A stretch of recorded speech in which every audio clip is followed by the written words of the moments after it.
Okay, hello, I am Jeff Williams, President of MediCall Philippines. I'm here to, I guess, give you a little information and update on the healthcare information outsourcing industry. Business process outsourcing has many angles and many colors, and I think what most people relate to most is the contact center portion of it, and the section that is now growing the most would be the business processing, the outsourcing of particular functions. First thing a company is going to have to do is they've got to look at their overall procedures, and most companies internally, these are very large disparate services that they may encounter across multiple offices across whatever country or countries that they operate in. Once they can go on and get a good handle on the streamlining their process and look at it, then they got the option to say, you know, are all of these processes a core competency to our corporation? If they are not a core competency, but still a very valuable, obviously every aspect of your business is valuable, then you've got the option to look out to, is there other alternatives that we can look at for outside labor to do that function for us? And you certainly will see benefits of a company such as my own, such as MediCall. We focus primarily on utilization management and medical clinical outsourcing functions for other insurance companies or our largest players.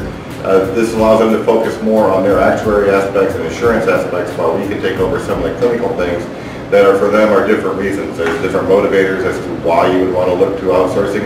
One may be a labor resource issue, which is something that's very big in the U.S. right now.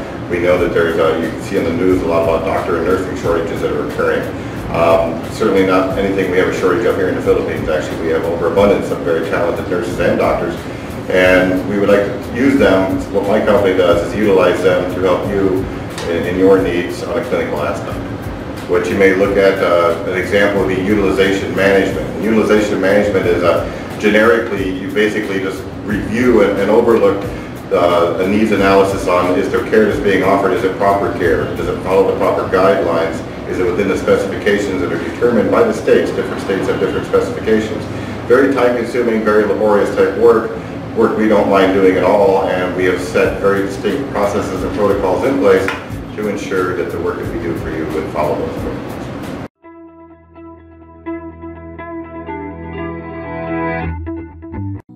I think the largest challenge in outsourcing or offshoring anything is going to be the training and education to get the people to understand the work they need to do for you. They need to understand, one, your company culture, or even your country culture for that matter. Once understanding that, that's the people they're going to be interacting with, then we have to get into the actual nuts and bolts of the procedures itself. That's usually not the biggest challenge, simply because you already have processes and you hire new people yourself, so you must train them.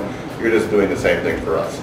A lot of times what you may not know on the back end is we'll be doing extensive training, sometimes upwards of a month or so, just teaching them about the U.S. healthcare system, how it interacts, these things that go into work.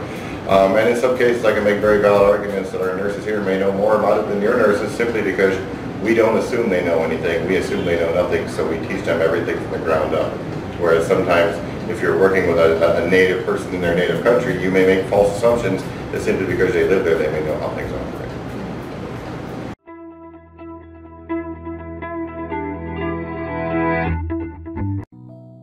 I think the important thing is that we're seeing a lot of growth in these sectors. The call centers has gotten all the attention, all the pressure, because obviously we've taken the #1 position, and rightfully so. I think that the language skills here, that's well deserved and well earned. And now you're going to see the next wave coming up, and that's this BPO sector. And these are the, they say BPO, KPO, XPO, whatever the acronyms you want to use for it. But that's where the big challenges lie, and that's where the big opportunities lie, I should say.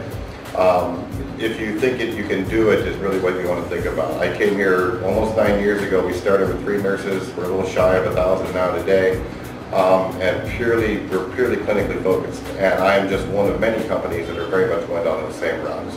So it's not just nurses. I think you can look for accountants, you can look for lawyers, you can. There's so many specialized services that you can look to.